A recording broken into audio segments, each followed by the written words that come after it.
นาฬิกาที่ด้านหน้าว่าสวยแล้วนะครับแต่ว่าด้านหลังเนี่ยเผลอๆอาจจะสวยกว่าด้วยนะนี่คือ Baltic MR Roulette นะครับเป็นนาฬิการุ่นใหม่จากแบรนด์ Baltic จากฝรั่งเศสนั่นเองนะครับซึ่งจริงๆแล้วเนี่ยซีรีส์ MR เนี่ยก่อนหน้าเนี่ยเขาก็เคยมีการออกมาแล้วรอบหนึ่งนะแต่ว่ารอบนั้นเนี่ยจะเป็นหน้าตาที่แบบเป็นแนวตัวเลขบริกเก้นะครับหน้าตาจะดูคลาสสิกย้อนยุคมากๆซึ่งในรุ่นล่าสุดเนี่ยเขาก็มีการปรับเปลี่ยนตัวเลขนะครับปรับเปลี่ยนดีไซน์หน้าตาให้มันดูโมเดิร์นมากขึ้นแล้วก็มีการใช้แรงบันดาลใจจากตัวเครื่องรูเล็ตนะครับที่มันเป็นเครื่องที่อยู่ในคาสิโนที่แบบมันจะมีเม็ดลูกเหล็กแล้วก็กลิ้งไปตามรางอ่ะเขาหยิบเอาดีไซน์ตรงนั้นเนี่ยมาทำเป็นหน้าปัดนาฬิกานะครับก็เลยออกมาเป็นชื่อรุ่นว่า MR Roulette นั่นเองซึ่งเรามาลงดีเทลในรายละเอียดหน้าปัดกันเลยนะครับดีไซน์การออกแบบหน้าปัดของรุ่นนี้นะครับเขาจะเรียกว่าเป็นการออกแบบ rail track นะครับหรือว่ารางรถไฟนั่นเองซึ่งที่มาที่ไปเนี่ยมันก็มาจากการที่เขาจะตีช่องตัวเลขต่างๆนานาเหมือนเป็นเส้นรางรถไฟแล้วก็วิ่งเป็นรางวงกลมนะครับโดยที่แต่ละช่องก็จะมีตัวเลขหลักชั่วโมงอันใหญ่ๆกำกับไว้แบบนี้นะแล้วก็ด้านนอกเนี่ยก็เป็นสไตล์แบบ rail track เหมือนกันนะครับก็คือ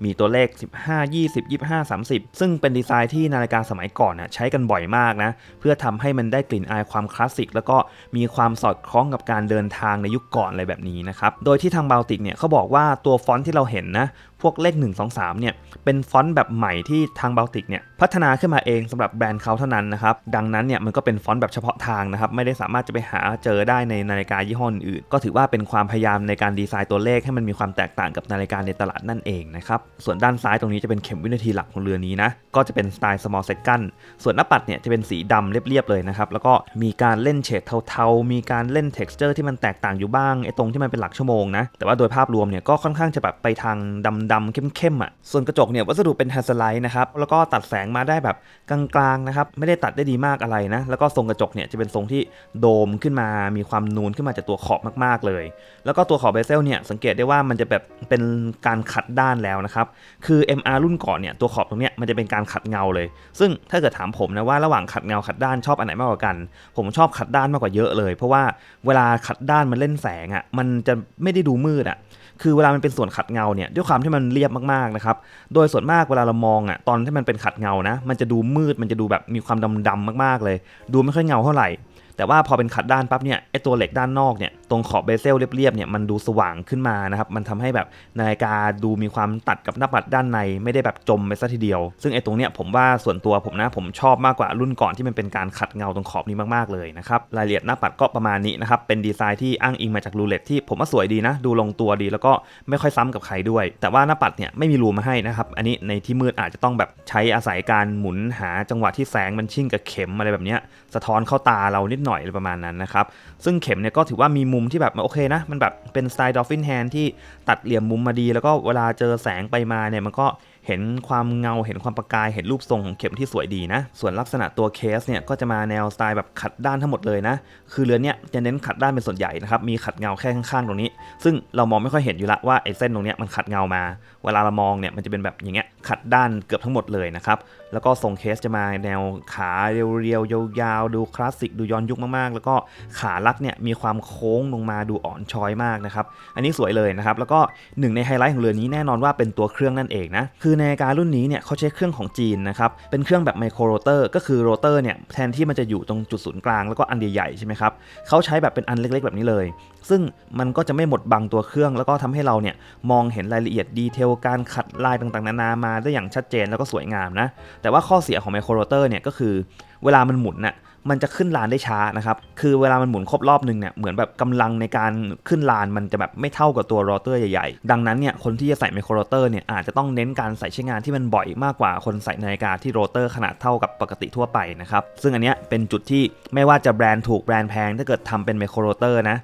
จะเจอปัญหาเดียวกันหมดเลยนะครับไม่ได้เกี่ยงว่าเป็นเครื่องจีนเครื่องสวิตอะไรนะคือมันเป็นธรรมชาติของไมโครโรเตอร์อยู่แล้วซึ่งถ้าถามว่าพอเป็นเครื่องจีนแล้วเนี่ยมันรู้สึกอะไรไหมรู้สึกว่าแบบมันดูมีความจีนหรือเปล่าเอาจริงต้องบอกว่าถ้าเกิดเราไม่พูดว่าอันนี้คือเครื่องจีนน่ะหลายคนจะมองว่านี่คือเครื่องที่ราคาหลักแสนหลักหลายๆแสนได้เลยนะครับเพราะว่าหน้าตาเขาเนี่ยทำมาดีมากนะแล้วก็จริงๆเขาก็มีการนำเอาเครื่องจีนเนี่ยมาฟินิชชิ่งนะครับมาเก็บลายมาทำให้แบบมันดูมีความพรีเมียมมากขึ้นโอเคโดยดีเทลเนี่ยถ้าเกิดซูมไปใกล้ๆมากๆในระดับที่แบบเป็นมาโครเนี่ยมันอาจจะไม่ได้เนียบเท่ากับเครื่องสวิตแน่ๆนะครับเพราะว่าราคามันก็แบบน่าจะหลักพันอะตัวเครื่องแบบนี้แต่ถ้าเกิดเอาโดยในการมองปกตินะครับมองในระยะที่แบบ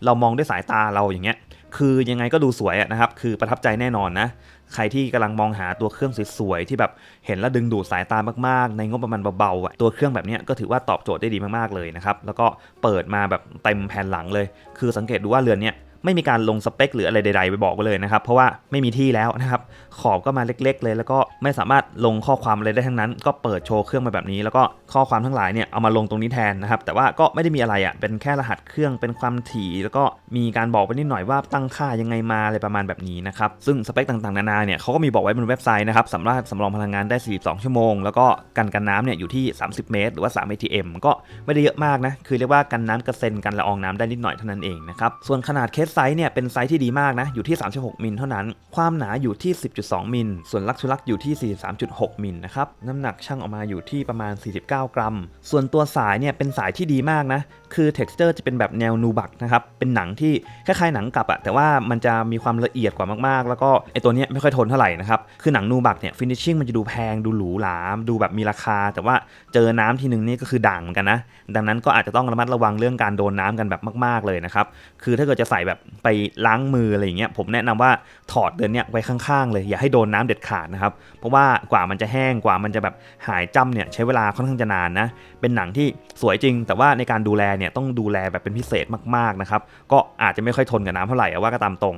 ส่วนด้านหลังเนี่ยก็เป็นหนังที่แบบนิ่มมากๆเหมือนกันนะครับขนาดหนังรองตัวสายหนังด้านหลังเนี่ยผมว่ายังแบบสามารถเป็นด้านหน้าได้สบายๆเลยนะครับสามารถพลิกกลับมาใช้เป็น texture ในการโชว์ได้เลยนะครับคือทำมาดีมากนะตัวสายเนี่ยสุดยอดมากลักไซส์ก็20มิลนะครับข้อมือผม 5.75 นิ้วหรือว่า 14.5 เซนนะครับใส่รูสุดท้ายโดยที่ไม่ต้องเจาะรูเพิ่มเลยดังนั้นแน่นอนข้อมือเล็กสุดก็เท่านี้แหละนะครับที่ใส่ได้แอบเสียดายนิดนึงนะตรงที่ด้วยความที่นาฬิกามันทำมาไซส์เล็กมากๆ36มิลจริงๆรูเขาน่าจะเจาะเพิ่มมาอีกประมาณสัก2รูนะครับให้คนที่ข้อมือเล็กกว่านี้ก็ใส่ได้เลยแบบนี้แต่เนี่ยผมว่ารูเจาะมาน้อยไปนิดนึงนะครับถ้าเกิดเทียบกับขนาดนาฬิกาซึ่งถ้าเกิดคนข้อมือแบบไม่ใหญ่มากไม่เกิน6นิ้ว 6.5 นิ้วมาใส่ฟิตติ้งมันจะแบบดีมากๆแบบนี้เลยนะครับเนี่ยเพื่อนๆลองดูนะคือแบบดูคลาสสิกดูลงตัวนะครับดูใส่สบายฟีลลิ่งบนข้อมือนี่คือสุดยอดมากนะสายหนังนี่คืออย่างนิ่มเลยนะครับคือนิ่มมากๆนิ่มเวอร์เลยด้านหลังของสายเวลาสัมผัสกับหนังเราเนี่ยโอ้โหอย่างฟินนะครับสบายมากๆแล้วก็น้ำหนักเนี่ยไม่ถ่วงเลยคือรู้สึกเบาสบายมากสามารถใส่เป็น everyday watch ใส่ใช้งานในออฟฟิศไปเรียนอะไรแบบนี้ได้เต็มที่นะครับแต่แน่นอนสิ่งที่ต้องระวังมีเพียงอย่างเดียวเลยคือเรื่องน้ำนี่แหละซึ่งแน่นอนว่าประเทศไทยเราเป็นเมืองร้อนใช่ไหมครับมันจะมีโอกาสเจอเหงื่อเจอสิ่งที่แบบมันเป็นละอองเป็นฝนอะไรอย่างเงี้ยมีโอกาสเจอได้ง่ายๆเลยดังนั้นทางแก้ไขก็มีอยู่2วิธีนะครับก็คืออย่างแรกเลยพยายามใส่เรือนนี้อยู่ในที่ร่มนะครับว่าง่ายๆก็ถ้าเกิดใส่ไปเรียนใส่ไปอยู่ในห้องแอร์ทำงานออฟฟิศผมว่าเรือนนี้จะตอบโจทย์ได้แล้วก็ให้ลุคที่แบบมันดูคลาสสิกดูทางการดูเป็นนาฬิกาจริงจังประมาณนึงนะครับแต่ว่าด้วยไซส์ที่มันไม่ใหญ่มากมันก็เลยแบบมีความเดรสหน่อยดูแบบน่ารักนิดนึงมีความมินิมอลนิดแฝงอยู่ไม่ได้ดูใหญ่เทอะทะเกินไปก็ใส่ง่ายนะครับโดยรวมแล้วเป็นเรือนที่หยิบมันใส่ได้แบบไม่ต้องคิดอะไรมากเลยแต่ถ้าเกิดเพื่อนๆแบบมีโอกาสจะไปเจอน้ำหรือว่ามีโอกาสไปเดินเอาท์ดอร์เยอะๆอยู่บ้างนะครับก็เปลี่ยนสายได้นะอันเนี้ยไม่ได้ยากมากเพราะว่าหน้าปัดสีดำแบบนี้มันเข้าได้กับหลายสายอยู่แล้วซึ่งสายที่ผมว่ามันจะลงตัวมากๆเนี่ยจะเป็นสายหนังจระเข้สีดำแบบนี้นะครับมันจะเสริมลุคให้นาฬิกาเนี่ยดูหรูหราดูแพงขึ้นได้อีกหลายเท่าเลยพออยู่กับสายหนังจระเข้สีดำนะครับฟีลลิ่งก็โอ้โหดูมีความอัพลุคเป็นนาฬิกาไฮโซขึ้นมาอีกประมาณหนึ่งเลยนะคือนาฬิกาหน้าตามันมาแบบแนวคลาสสิกมากๆอยู่แล้วดังนั้นเวลามันเจอกับสายที่แบบมันดูมีความพรีเมียมมากขึ้นมันก็ดูเป็นนาฬิกาแนวลักชัวรี่คลาสสิกย้อนยุคได้ดีมากๆนะครับอันเนี้ยก็สามารถเปลี่ยนลุคให้แบบมันดูทางการมากขึ้นก็ได้หรือว่าจะให้มันดูแคชชวลมากขึ้นก็ได้แล้วแต่สายที่เราเปลี่ยนเลยหน้าปัดแบบเนี้ยมันใช้งานไม่ยากมากอยู่แล้วนะครับใครที่กำลังมองหานาฬิกาแบบแนว everyday watch อยู่นะครับใช้ได้ทุกวันหน้าตาดูคลาสสิกดูเรียบร้อยตัวเนี้ยก็เป็นคำตอบที่ดีเหมือนกันนะส่วนราคาจากหน้าเว็บไซต์ของ Baltic นะครับจะอยู่ที่545ยูโรนะคูณเป็นเงินไทยตกอยู่ 21,000 กว่าบาทนะครับแล้วก็เวลาสั่งซื้อมาเนี่ยโดนภาษีนำเข้า 5% บวกแวตอีก 7% ก็ตีว่าประมาณไม่เกิน 24,000-25,000 ประมาณนี้ใครที่สนใจก็ลองไปดูกันได้นะครับสำหรับรีวิวนี้ก็ประมาณนี้นะครับแล้วเจอกันใหม่คลิปหน้าครับสวัสดีครับ